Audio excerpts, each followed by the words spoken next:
Welcome to Supporting Young Hearts, the Heart to Heart series, a podcast to help support the emotional health and well-being of younger adults living with a heart condition, have had a heart event or heart-related surgery. The Heart Foundation acknowledges the traditional owners and custodians of country throughout Australia and their continuing connection to land, waters and community. We pay our respect to them and their cultures and elders past, present and future.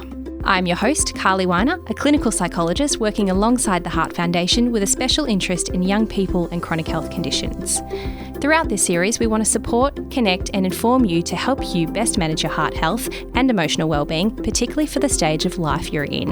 In today's episode, we talk about how a heart condition can impact your mental health and emotional well-being. We'll be chatting to Nicola Sebevsky, mother of two, who was 38, fit and healthy before her heart event, about the effects that her experience had on her mental health. And sometimes I think, is it just me having a panic attack, or is there something really there? Because, I can't see through. We'll chat to Associate Professor Rosemary Higgins about heart and mind connection, common experiences and the work of the Australian Centre for Heart Health. There's a way through. There's lights that are shining out there that can get you through. We'll also be chatting to friends Marcus Ashford and Claude Lamb, who met via the Heart Foundation's Supporting Young Hearts Facebook group and bonded over their shared experiences, which helped open up the discussion about mental health and stigma around mental health issues, particularly in men. There's so many people who are going through what you're going through. Definitely reach out if you are looking for support, if you are feeling down, definitely reach out. For more information about what we talk about today, or if you need further support, please see links in the show notes, call the Heart Foundation's helpline on 131112 or visit heartfoundation.org.au. Nicola Sebevsky is a mother of two and was 38 when she had her first heart attack. Nicola discovered that she has what is referred to as spontaneous coronary artery dissection, or SCAD. Hi Nicola, thank you so much for coming and joining us today. You're welcome. So where did your heart journey begin? So I was 38 years old. I've got two boys and my husband at home, and I began feeling all these symptoms, pain in my chest, soreness in my jaw, heartburn, but I never realised it would be my heart. And then hubby called the ambulance and got rushed to hospital. My husband was in the waiting room. He didn't think he'd see me again, to tell you the truth. But I came out of it and they treated me with 4 stents to open up my artery. Wow.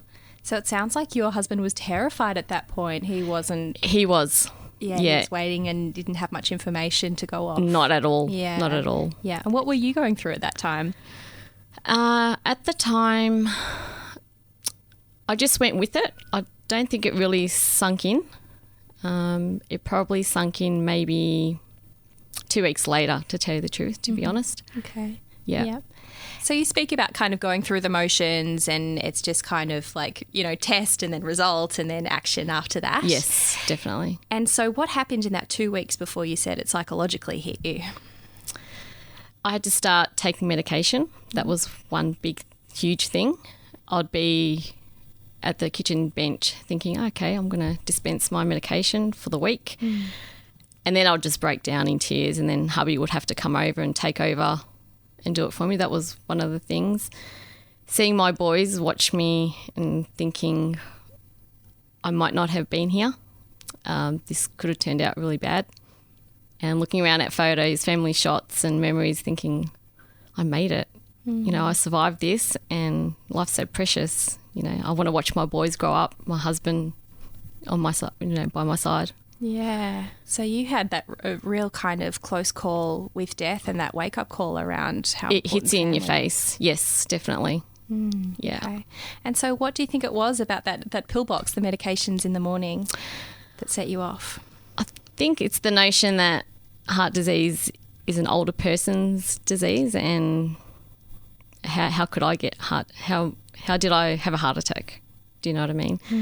I don't smoke. I try to be fit and healthy, eat healthy.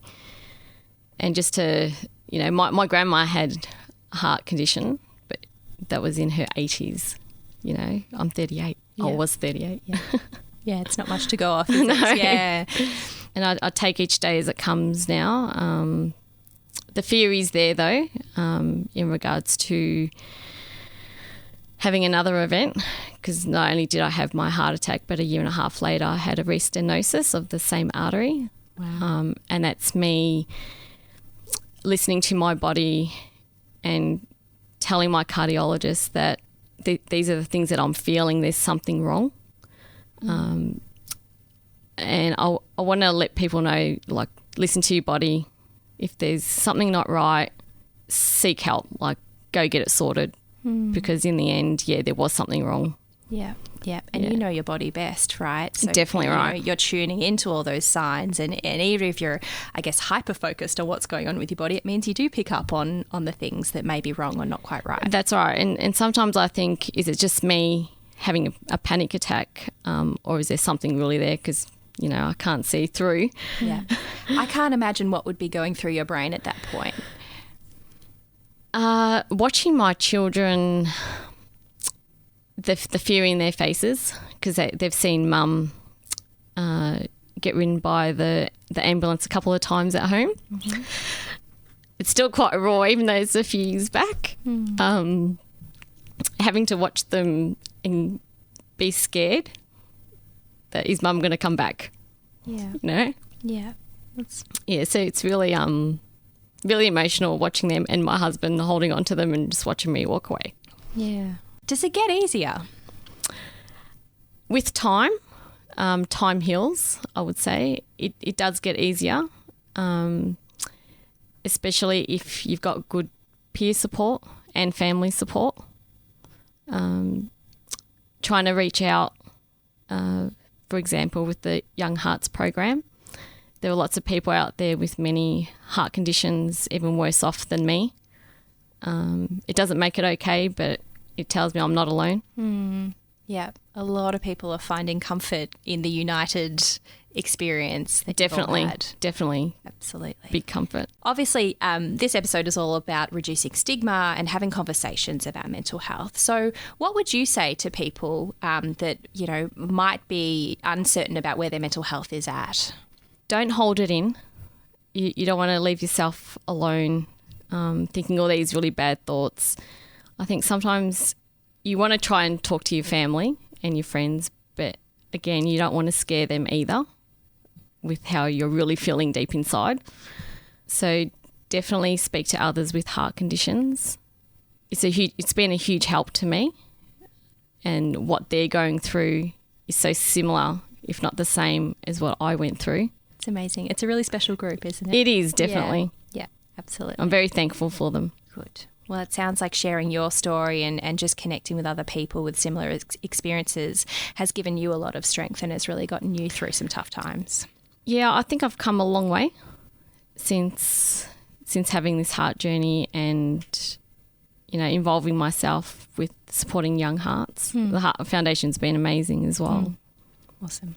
Well, thank you so much for your time and sharing your story. Thank you, Carlye. Carlye. Truly inspirational, and I hope that you continue to reach others and be part of the group and Definitely support will. everyone. Thank you. Next, we have Marcus Ashford and Claude Lamb. Claude was driving home from work and lost consciousness at the wheel. Luckily, no one was injured in the car crash, but it did lead Claude to find out that he had accelerated heart disease at 37 years old and went on to have open heart surgery. He's now one of the founding members of the Supporting Young Hearts program and a huge support for many others. Marcus had a heart attack at 36 years old, again followed by open heart surgery. A nurse encouraged him to join the Supporting Young Hearts program. This is where he met Claude, and Claude helped support Marcus during his heart surgery journey. Marcus describes Claude as one of his heroes and has since become a dedicated member of the Consumer Advisory Group to help pay it forward. Claude, Marcus, thank you so much for coming in and speaking to us. I understand you guys formed a little bit of a bromance from your experiences. So, We did. Marcus, how did you come to meet Claude? I met Claude through the Facebook support group app through the Heart Foundation Supporting Young Hearts. I found him on there and wanted to touch base after reading his story. Excellent. Yeah. So what led you to come across the page? Were you waiting for... Yeah, so it was a lead up to my open heart surgery after my initial heart attack in February. The open heart surgery was coming up in April. So, I really had to find someone or some some way of support. I know I had parents and family, but it's just something that they didn't really understand. I just wanted to find someone that really understood what I was going to go through. Tell us a little bit about your heart attack. It sounds like, you're very young, obviously. Yep. And it seems like it was unexpected for you. So what went on that day? Yeah, so very unexpected. I was at home. I was just watching the football that night, and it was around about 11:30 that I just started feeling some indigestion, pain around the chest. I felt like it was heartburn. After about 20 minutes, half an hour at home, I realised after looking in the mirror, being pale white, that I needed to get myself to a hospital. Yeah. And what was recovery like for you? How long were you in hospital? I was only in hospital 5 days after the initial heart attack. It was more the open heart surgery that the recovery period was a lot longer and a lot more stressful, and a lot more impact to my life. And what was going through your mind at that point? How did you recover emotionally while you were in hospital? Everything goes through your mind at that point. Life flashes in front of you. You're told that you may not be 100%, unless you really look after your health. Doing it on my own, I thought it wasn't going to be done right, so I needed that support, and finding that support through Claude was what I needed. And so something led you to kind of reach out. Something said, hey, I need to share my experience with someone, and that sort of led you to the Facebook page. Did you feel isolated in your experience? I did at the start because I had no one else that knew what I was dealing with. As I said, you've got the supportive family who are there for you, but they don't know what you're actually thinking inside your head. So I had to find someone that, really sort of was supportive and knew what the experience would be leading up to it. Because not knowing is the hardest thing. Had anyone spoken to you about the cardiac blues or depression, anxiety, trauma at that point? I knew a bit about it from the nurses from the initial 5-day stay. They did tell that I was going to get depressed and all that sort of stuff. Knowing that, though, that as I said, with my positiveness, I tried to counteract it. And leading up to the surgery itself, I took some time out, went away by myself, and just had a real good realisation of life. Took a weekend away, went down the coast, and just sat there and just had a real good think of life and what it's like, and how important it is to be living. Yeah. So you really needed a bit of time out to kind of regroup and refocus. I needed, with all the commotion and all the feelings and negativeness. I had to really find myself spiritually into what was going to go on. Yeah. Wow. Okay. But, And so, how did you two end up meeting? Did you make contact online, and then what happened from there? Yeah. So I reached out to Claude after reading his story. I just felt so connected with him that what I was about to go through was exactly what he went through, and I don't know, just the energy, and it's just something told me to get in touch with him. Yeah, nice. It really did. And Claude, you've been around with the Supporting Young Hearts community for a long time now. What do you get out of that community? I get a lot back in terms of just listening to Mark's story, like right now, in terms of just a real life example of the Supporting Young Hearts actually doing its primary mission, which is connecting to people, because there's real life stories out there, and there's so many amazing people, amazing stories, and being part of that, I've really enjoyed the process. Something in you sparked this sense of like, hey, I need a bit of advocacy here, and you wanted to start something. So what was going on for you to reach out initially? Similar to Marcus's story, it was, I think you have a lot of time to think about life, death, and what's the meaning of existence here on earth. And part of it for me was giving and serving in every area possible. And one of them was, I reflected back on my experience, and I had my wife and my family that were there, they were supportive, but they didn't really understand. And so there was a bit of a gap there. And I thought, look, I would hate to have anyone going through that again. Or at least I can provide some support there for someone that's going through that situation that I went through. I'm plugged in there, and I read the stories, and I'm just pretty much amazed by people. And I think, wow, you know, every time I think I hear of an amazing story, there's another amazing story. But there's also equally someone that's going through pain as well, or doubt, or just the emotions. So it brings me back to ground as well, because my event was 6 years ago, and it's quite easy to kind of forget in a way.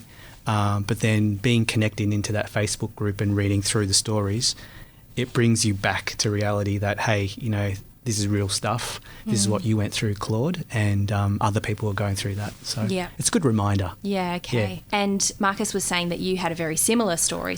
Similar but different. Yep. So I was driving down the freeway after work, and essentially the next moment I knew I was waking up in an ambulance, looking up at the roof, and I had basically had a cardiac arrest whilst driving, and miraculously didn't have any injuries, didn't crash into anyone, and then I found myself in the ER, and they ran all these tests, and similar to Marcus, it was, you are too young and we don't know what's going on, but we'll just run tests. It was determined that I really needed to have an operation. Yeah. I'm so excited to have two males on this episode around mental health. As we know, there is so much stigma around mental health in general, especially for males. So what would you guys say if there's a listener that is maybe struggling with their mental health and they're stuck in that kind of, you know, suck it up, you know, concrete, like be a bloke kind of mentality? Marcus? I'd say reach out. Don't be scared to reach out. As I said, like, being a positive person, I wouldn't have reached out because I would have thought, I can tackle this. I'm a man, I can do it. But no. Deep down inside, you do start thinking that, you know, you need support. So you have to reach out. If you don't, you're not going to get it, and you're not going to get to where you need to be. It's something that you couldn't do 100% on your own. So you do need to reach out, and don't be scared to reach out, because we're here for you. So, you know, I'm happy to help anyone. Yeah, well, I guess it's about, you guys have both been in a really vulnerable position, and naturally you both reached out and felt, hey, I need to actually seek support and connect with someone going through similar things there too. So that's really brave, and it sounds like it's paid off for each of you. Definitely. What about you, Claude? What would you say in terms of reducing the stigma of mental health and people who may not feel so brave or comfortable right now? Yeah, Marcus said those words pretty well. I'll just add a little bit to that. I think, you know, if you do reach out, what's the worst can happen? You might actually be helped. You might actually improve. Yes, we're guys and we beat our chests quite a lot, and we sometimes look at our symptoms and push them down and kind of push them away. But it's like a team sport, so you're not going to win a game by yourself. You're going to have to tag and have others to help you around who have gone through that. And you know, what's the worst? What's the worst can happen if you reach out? It might be a good outcome. So don't be afraid. Yeah, nice. I was reading through the texts that we were sending through just before, just as a reminder, and I remember I sent him, you know, make sure you bring a shaver and a clean pair of clothes and all these kind of non-mental health stuff, because that was a good way of kind of breaking the barrier, I thought. And then I read further in the text, and I actually referred to God and some spirituality.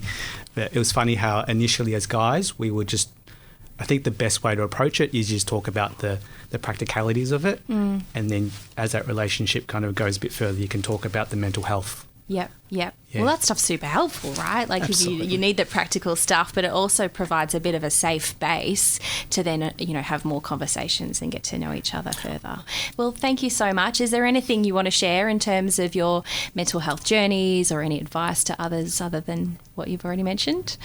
No, definitely reach out if you are looking for support. If you are feeling down, definitely reach out. Get onto the Supporting Young Hearts group on Facebook for the Heart Foundation.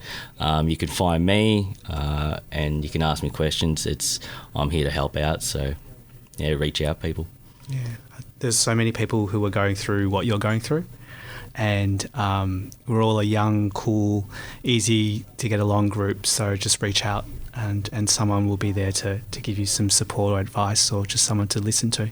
Nice. We are a friendly bunch. We I'll are. attest to And that. it was also good as well, like in my recovery period after open heart surgery, going back on the group itself, and as like my mental days when I was down, when I woke up and I was alone at home, to read back through those stories, it just inspires you again and again. So yeah, even just reading someone's story will inspire you, hopefully.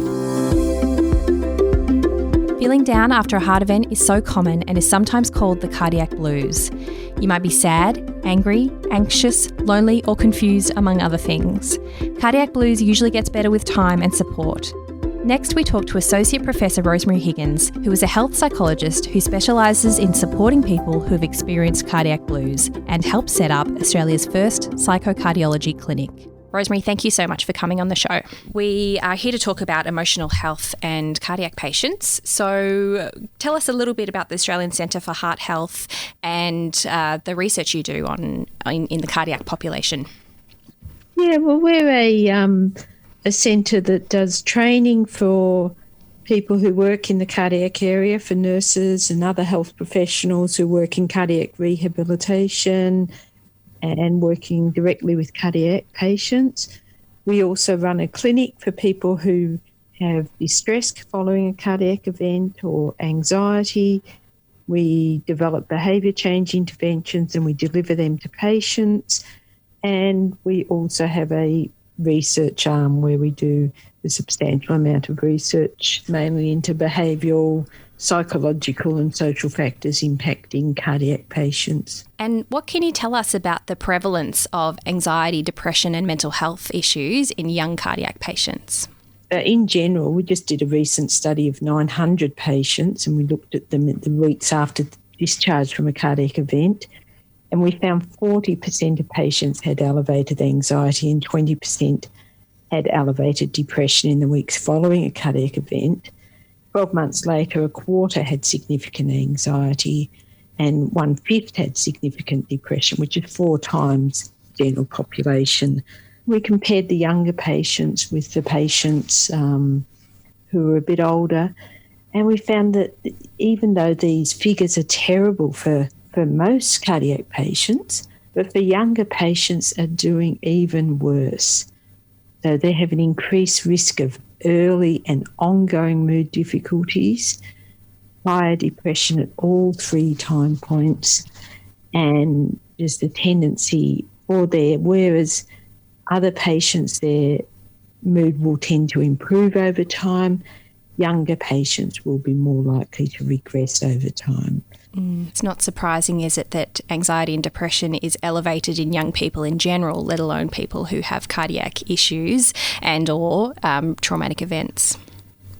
Yeah, in terms of our younger patients, one of the things that really hits them, and I've spoken to many of them over the last 20 years, the fact that they're really out of sync with the people around them.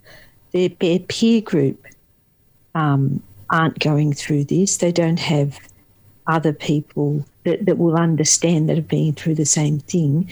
Some of them may have children, they'll have financial stress. They're at the stage of life where they're building their career. And there's also the sexuality and the impact of the scar, impact of the pacemaker or assist device on sexuality and on confidence in their body. The other thing is that people just don't feel like they fit in at the services that we've developed for people who have had a cardiac event like cardiac rehab.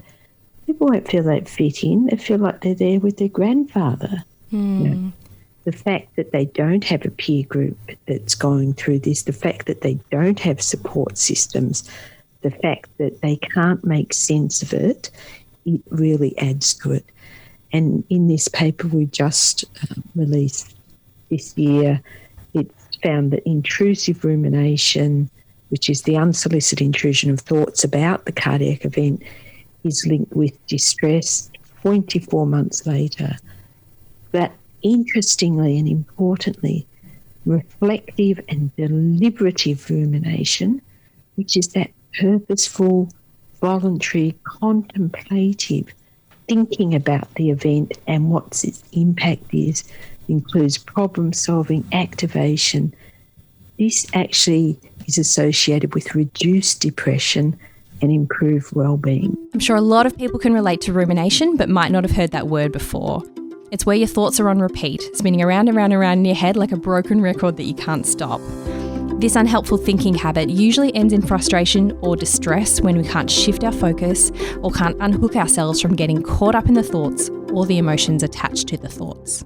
It's pretty exciting, this stuff, that we can see how we can really help cardiac patients, how we can help young people by helping them to be thinking more productively about what's going on, by helping them to talk about these issues, helping them to process these issues, helping them to get unstuck from the blame and shame, to get unstuck from the lack of fairness, to get unstuck from the existential distress, and to get the support that they need to start to move forward and to start to plan and start to get activated. Starting to know that you're not alone, that there's a way through, that there's lights that are shining out there that can get you through. Thank you, Rosemary. Thank you so much for your time. So appreciate your expertise and coming on to talk about the Australian Centre for Heart Health, as well as your wealth of experience and research in this area. Thank you for listening to the Heart to Heart series, brought to you by the National Heart Foundation. A special thanks to the Supporting Young Hearts Consumer Advisory Group, who helped guide the work of what we do, and the members of the Supporting Young Hearts community, who've openly and fearlessly shared their stories and experiences to help others through their heart journey.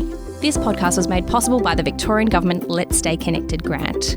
This podcast is developed with you, for you, and as part of the Heart Foundation's Supporting Young Hearts program, a peer support initiative helping to support and connect younger people aged 18 to 45 years who are living with a heart condition or recovering from heart surgery.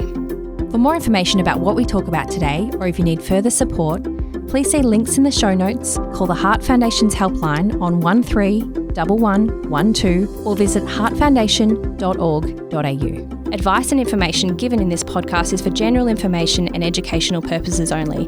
It does not constitute medical advice. Please consult your healthcare provider if you have or suspect you have a health problem. This podcast was produced in collaboration with Joy, Australia's Rainbow Community Media Organisation. For more information on Joy and our services, visit joy.org.au.